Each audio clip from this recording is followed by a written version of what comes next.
여러분 안녕하세요.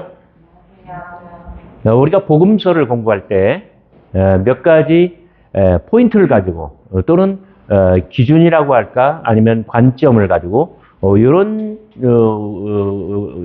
면에서 이 복음서는 어떻게 돼 있을까?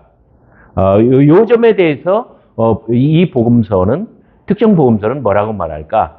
이런 것들에 대해서 몇 가지 말씀을 드린 후에 마가복음 전체적으로 조망하는 안목을 저와 여러분들이 공유하도록 하겠습니다. 먼저 이 복음서는 누구의 이야기입니까? 예수 이야기예요. 복음 또는 복음서, 헬라어로 또 영어로 말할 때는 동일해요. 이완겔리온 또는 가스폴.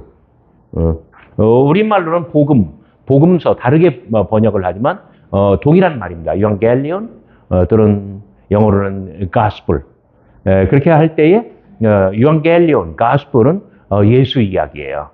그런 의미에서 마가, 마태, 누가, 요한 또 심지어 이 배운 사람답게 한 걸음 더 나간다면은 이 큐와 도마복음 이런 각자는 예수를 어떤 분으로 묘사할까?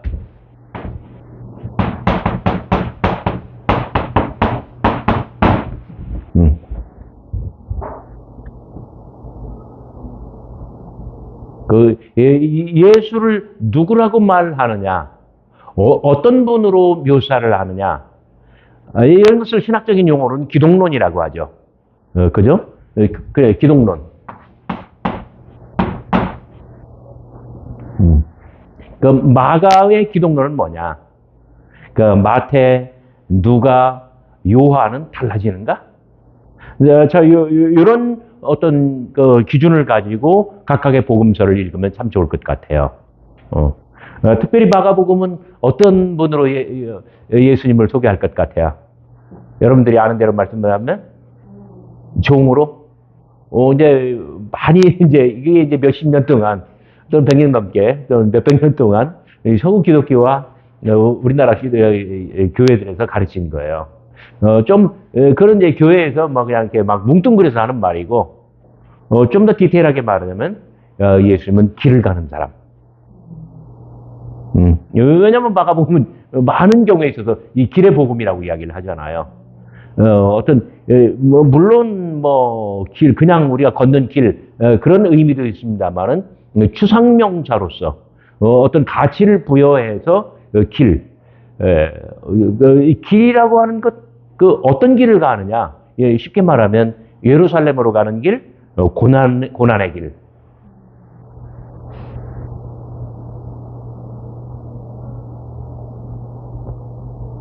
마가는 그런 면에서 어떤 굉장히 길이라고 하는 이 단어와 개념에 엄청 이 비중을 걸고 예수께서 선구자로서 예수님께서 먼저 그 길을 가시는 분.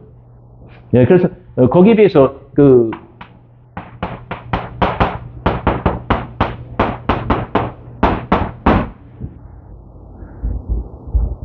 마가복음에서는 예수님의 제자들이 한결같이 예수님의 그 길을 이해하지 못하고 완전히 착각하고 오해하고 그리고 그 길을 놓친다라고 이야기를 해요. 그래서 제자들을 이야기하는 것을 제자도 또는 제자직 이렇게 표현을 해요. discipleship. 다른 모든 복음서와 달리 마가복음에서는 예수님의 제자들이 완벽하게 실패한 사람으로 등장합니다. 이것이 마가복음의 가장 큰 특징이에요.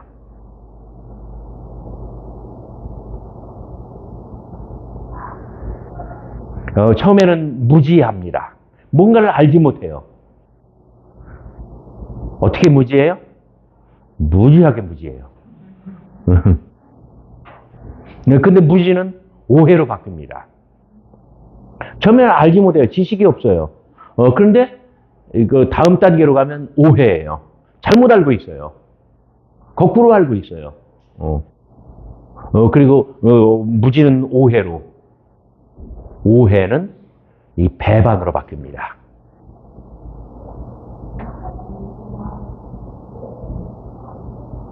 그리고 마가는 예수님의 제자들을 열둘이라고 하는 집단으로 이해를 하고 있습니다. 물론 한 사람 한 사람의 어떤 상태 그리고 역할 이런 것들도 무시하지는 않아요. 그래서 안드레와 베드로, 처음에는 시몬이었죠. 그 다음에 야고보와 요한, 이 네 사람은 특별합니다. 그 중에서 베드로, 야고보, 요한 세 명이 대단히 특별하고요. 그리고 가룟 유다도 개인적인 역할이 있습니다. 그러나 이 네 사람 또는 다섯 사람, 세 사람, 네 사람, 다섯 사람 그렇게 아주 작게 디테일하게 그룹핑을 할 수 있지만 그러나 가장 원칙적인 것은 뭐냐면 마가는 12를 하나의 동일 집단으로 본다는 점이에요. 쉽게 얘기해서 가룟 유다였기 때문에 예수님을 배반한 것이 아니라 그런 12에 속했기 때문에 배반한 겁니다. 그리고 가룟 유다가 예수님을 배반한 것이나 14장 53절부터 72절까지 사이에서 베드로가 예수님을 3번 부인한 거나 마가에게는 거의 동급인 거예요. 그래서 14장 50절에서 예수의 12명 모든 제자들이 예수님을 따르는 것을 포기하고 그리고 다 내빼고 동산에서 다 도주하는 것. 이것이 마가가 포착한 제자들의 마지막 모습입니다. 물론 한 가지 예외가 있다면 다 도주했는데 14장 50절에서 다 도주했는데 53절에서 베드로가 장면으로 슬며시 기어나옵니다. 기어나와서 한 게 뭐예요? 결국 예수님을 부인한 거예요. 이토록 마가는 12명의 제자들을 다 하나의 그룹. 그룹이면 영어죠. 한자로 말해볼까요? 한 통속으로 본다는 점입니다. 하나같이 실패하는 사람들. 나중에 그가 가룟 유다였기 때문에 예수님을 배반했다. 거기에 어떤 그 신학적인 이유와 논리를 부여한 사람은 누가와 요한입니다. 누가복음의 저자 누가와 그리고 요한복음의 저자 사도 요한 또는 저자 요한. 이 두 사람은 그가 가룟 유다였기 때문에 제자들을 개별적으로 본다는 뜻이에요. 거기에 비해서 순환사화에서 가룟 유다를 등장시킬 때는 언제나 단 한 번의 예외도 없이 12 중 하나 가룟 유다 이렇게 나옵니다. 12 중 하나인 유다. 이것은 무엇을 말해요? 그가 12에 속했기 때문에 이런 역할을 한다는 그런 뜻이에요. 이렇게 마가복음은 이 제자들을 무지에서 오해로, 오해에서 어떤 처참한 배반으로 이런 아주 그 천편일률적인 부정적 묘사를 하는 것으로 마가복음은 대단히 유명합니다.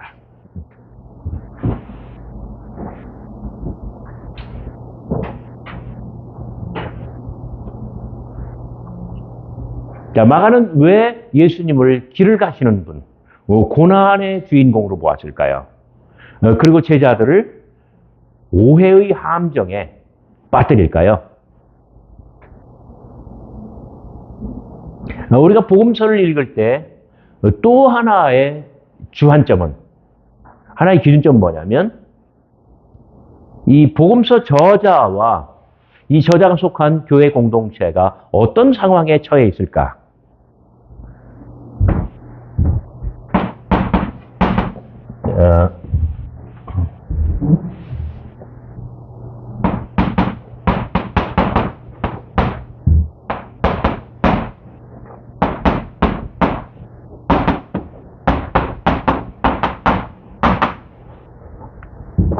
저자와 교회 공동체가 처한 상황이 어땠을까를 추측하는 것입니다. 예를 들어서 마가와 마가 공동체는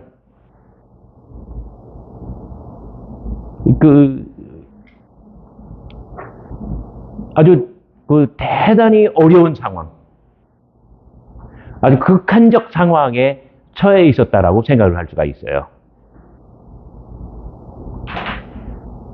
그래서 마가복음에 나오는 굉장히 중요한 또 하나의 키워드 중에 하나가 뭐냐면 넘겨지다라고 하는 거예요.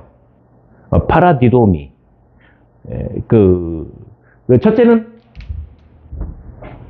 첫째는 마가의 이야기 세계에서 세례 요한이 넘기움을 당합니다. 1장 14절 세례 요한이 잡힌 후에 여기 잡히다라고 번역을 했습니다만 파라디도미 넘겨지다라고 하는 거예요.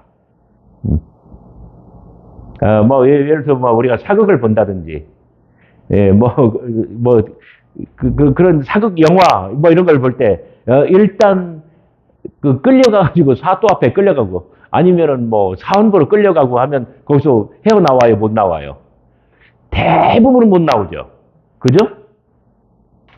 그러면 이제 옥살이를 하든지 사명에 채우든지 하는 거예요. 마가복음에서도 마찬가지입니다. 세례 요한이 잡힌 후에 1장 14절에서 그렇게 잡혔지만은 그 다음에 6장에서는 과거의 이야기로 플래시백의 어떤 그 과거를 되돌아보는 문학적인 기법 플래시백으로 해서 세례 요한이 헤롯 안티파스의 칼에 참수당하는 것이 나오죠. 그래서 소반에 세례 요한의 이 머리가 담겨져 나와요. 세례 요한이 넘기움을 당합니다. 잡혀가지고 끌려가는 거예요. 그리고 나중에는 이제 형장의 기술로 사라지겠죠? 왜 그 마가는 이런 구도를 펼칠까요? 마가복음 전체는 예수님께서 넘기움을 당하는 거예요. 그래서 고난의 길을 간다고 이야기를 하는 거예요. 물론 예수님께서 어쩔 수 없이 마지못해 그렇게 끌려가고 그리고 넘기움을 당하는가, 형장의 기술로 사라지는가? 아니에요. 마가는 예수님께서 자진해서 그 길을 걸으시는 걸로.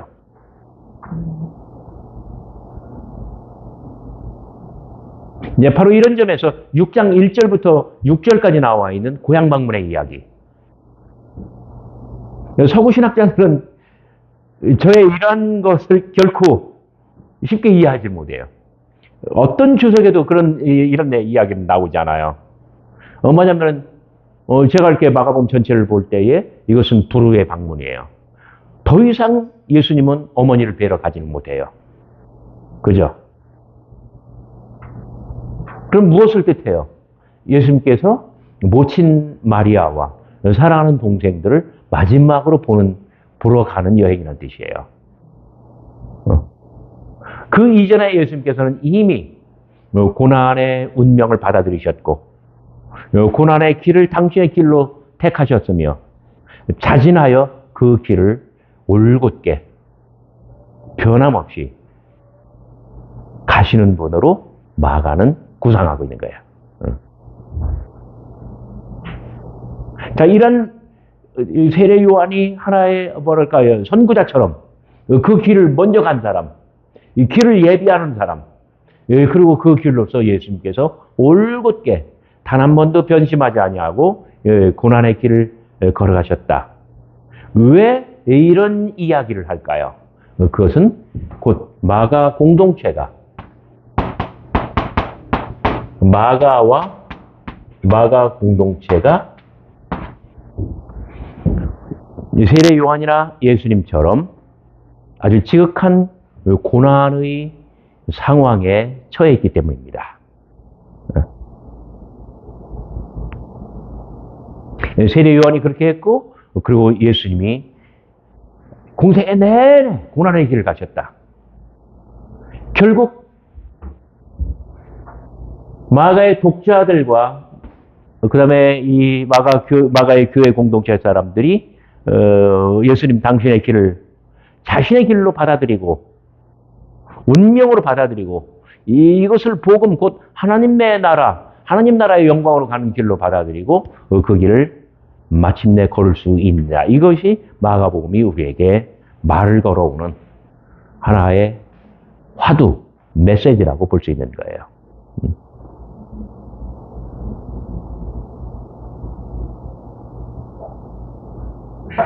자, 여기에 더하여, 자, 이런 점들은 예수는 누구인가? 기독론. 제자들은 누구인가? 제자도. 그 다음에 저자와 교회 공동체의 상황. 자, 이렇게 세 가지 포인트는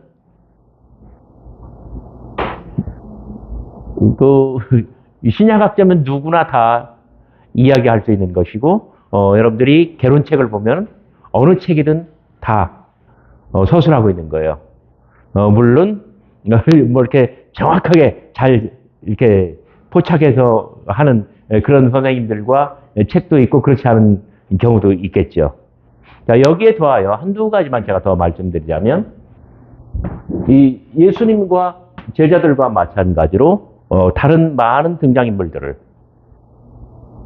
그 마가든 마태든 누가든 요한이든 많은 등장인물들을 어떻게 캐스팅하고 어떻게 내어보내느냐.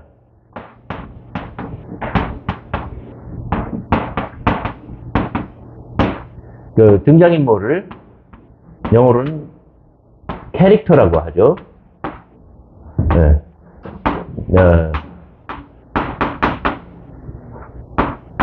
그 연극이나 아니면은 소설이나 아니면은 드라마, 영화 같으면은 우리가 캐스팅이라고 하는 단어를 사용합니다. 예를 들어서 바디메오를 어떤 사람으로 등장시키느냐 이거예요.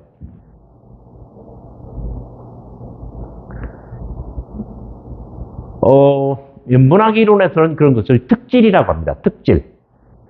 어떤 T-R-A-I-T. 뭐 바디메오에게, 스로보니게 여인에게, 야이로에게, 가버나움의 나병 환자에게 어떤 유전자를 집어넣을 거냐 이거야. 그래서 어떻게 말하고 어떻게 행동하고 할 거냐. 어떤 성격을 보여야 할 거냐. 복음서 저자가 자신의 예수 이야기 세계에 등장하는 사람들. 마치 소설가가 하나님께서 천지를 창조하시듯이 소설가는 자기의 이야기 세계를 만들어 나갑니다. 그러니까 뭐 판을 만들고 마당을 열어 판을 깔아 그리고 거기에 이제 인물들을 집어넣을 거 아니에요? 마치 연출자가 그 뭐랄까요 무대에 인물 등장시키는 것처럼. 이 복음서 저자들마다 이런 점들이 있을까? 그리하여 어떤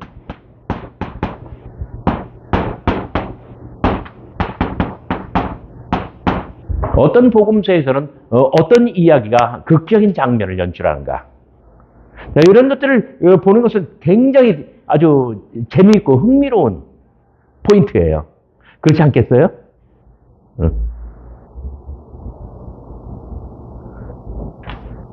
이런 점들이 마가와 마태와 누가 요한이 다 다르다는 점이에요.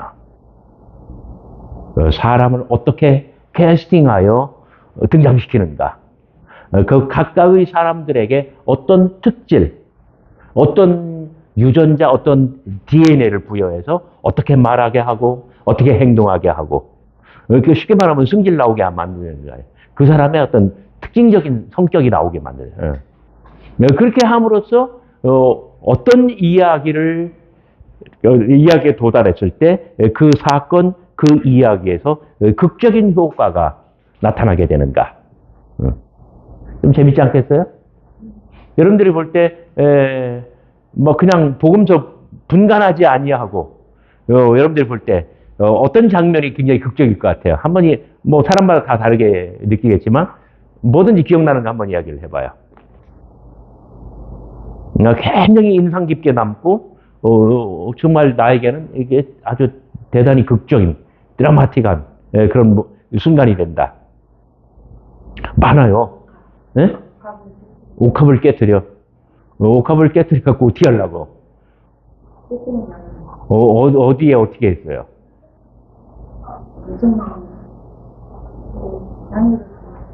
어떤 이야기에서는 머리에 부었다고 하고 어떤 이야기에서는 발에 부었다고 합니다. 그죠?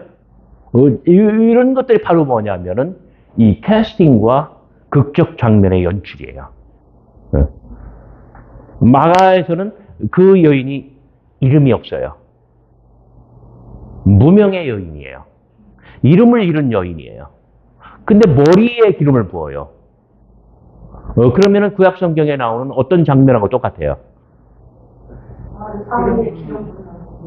그래 누가 기름을 부어요? 그러니까 왕이 될 사람에게도 붓고 또 누구에게 부어요? 선지자가 될 사람, 제사장이 될 사람. 왕, 선지자, 제사장, 그죠? 근데 붓는 사람은 누구예요? 선지자가 붓죠. 그러니까 마가복음에서 예수의 머리에 기름을 부은 사람은 선지자가 되는 거예요. 그런 이름을 잃은 선지자. 그런 여성 예언자야. 여자로서 선지자가 되는 경우가 있었나요? 구약에서. 누구? 선지자? 드보라는 사사였고. 자, 이런 것들이 바로 뭐냐면 마가복음의 혁신이에요. 마가는 대단히 혁신적인 마인드를 가지고 있었어요. 이게 바로 뭐냐면 제가 말하는 캐릭터 트레이트 캐스팅이에요. 머리에 부었다라고 말함으로써 완전히 달라지잖아요. 그러면 예수님께서는 기름 부음 받은 자가 돼요. 무슨 뜻이에요? 예수님께서 그리스도로 즉위하신다는 뜻이에요. 네, 그래서 마가복음 14장 1절부터 11절까지 저는 그 짧은 이야기의 소제목을 그리스도 대관식이라고 불러요.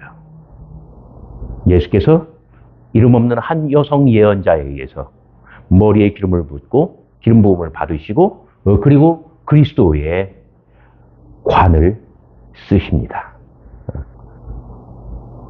아주 장면의 묘사, 이 극적인 장면의 연출이 완전히 달라지는 거예요.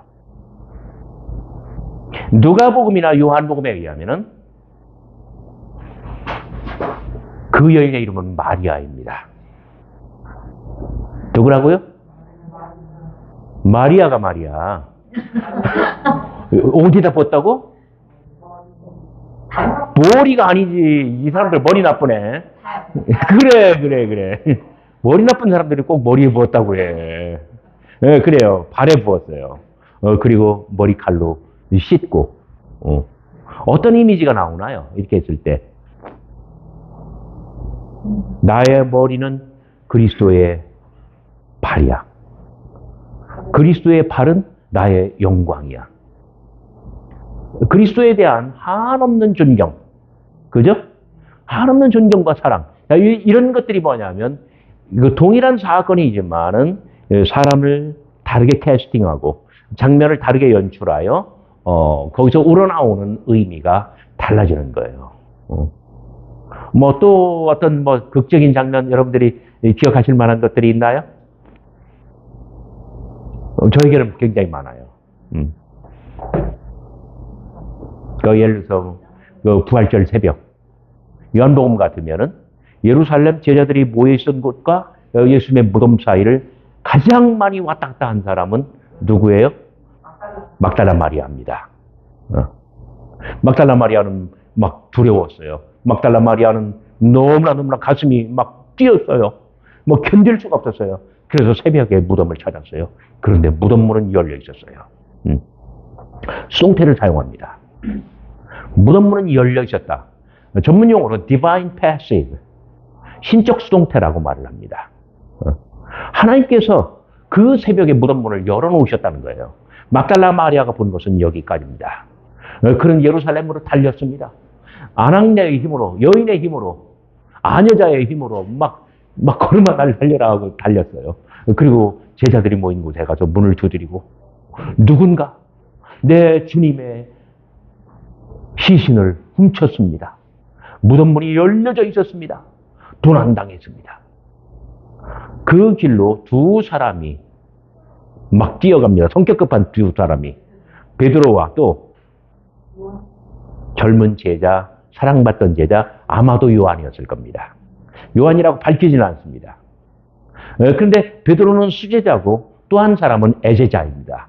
누구의 걸음이 빨랐을까요? 수제자? 수제자는 나이 들고 몸이 비둔합니다. 애제자는 젊고 날래입니다. 날래. 아니야. 애제자는 굉장히 빨랐어요. 그래서 먼저 무덤문에 당도했어요. 마리아는 무덤문이 열린 것까지 봤지만 애제자는 무덤 속으로 상체를 쑥 밀어넣고 그리고 어두컴컴한 가운데 뭔가 하나를 보았습니다. 무엇일까요? 네? 수의. 수의. 예수님의 몸에 걸쳤었던, 돌아가신 예수님의 몸에 걸쳤었던 수의. 수의는 널브러져 있고 엉클어져 있었습니다. 이것은 오늘 우리가 복음서 독자로 읽을 때에 예수님께서 부활하시고 그 무덤을 탈출하시던 그 긴박했던 순간을 단적으로 보여주는 증거입니다.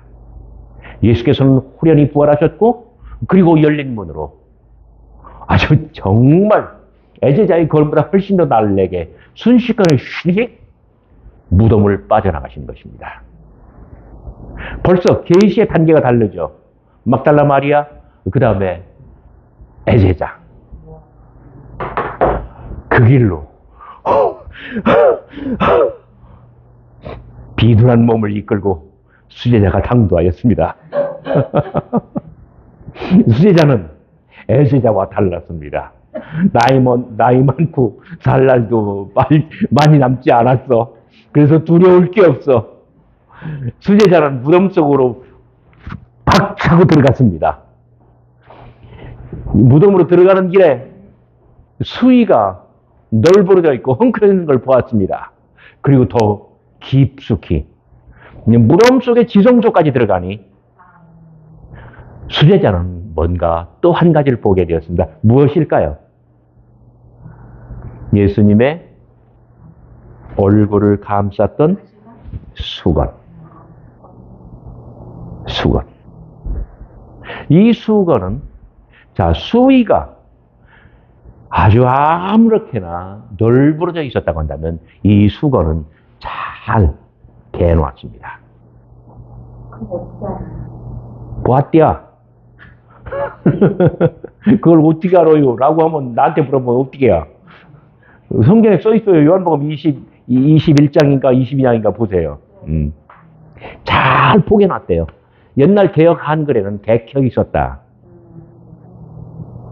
영어로는 folded. 그러니까 여러분 군대 갔다 온 사람들, 그 영찬아 군대 갔다 왔지. 막사에 잘 때 옷을 어떻게 해놓아야 돼? 막 직각으로 잘 접어가지고 직각으로 쫙 반듯하게 이렇게 쌓아놔야지, 그지? 두부 못 자르듯이. 그렇게 잘 개어놨다 이거예요. 무엇을 뜻합니까? 자, 수위는 예수님께서 부활하셔서 이 무덤을 탈출하실 때의 그 긴박했던 순간을 보여준다고 한다면 이 수건은 누군가에 의해서 대단히 섬세하고 대단히 정교하게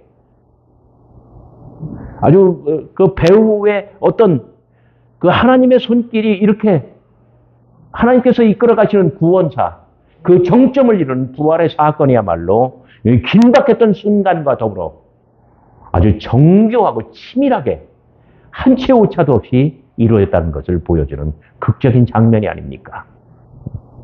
계시의 정도가 아주 완전히 단계별로 달라요. 마리아는 무엇을 봤다고요? 무덤문이 열려있는 것. 뭔가 심상치 않은 사건이 하나님의 역사일까? 아니면 도둑들의 도둑질일까? 마리아는 그것까지 봤습니다. 애제자는요, 무덤문 안쪽에 있는 헝클어진 수위를 보았고요. 수제자는요, 깊숙이 들어가가지고 수건까지 보았고요.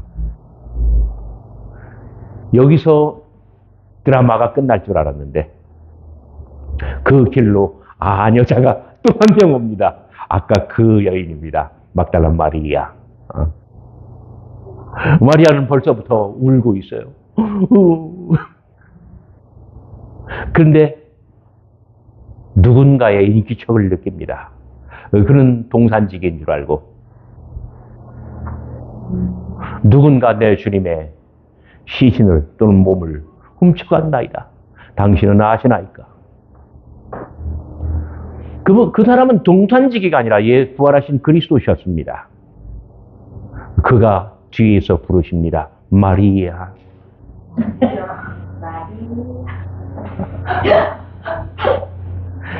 시방 나를 놀리는 거예요.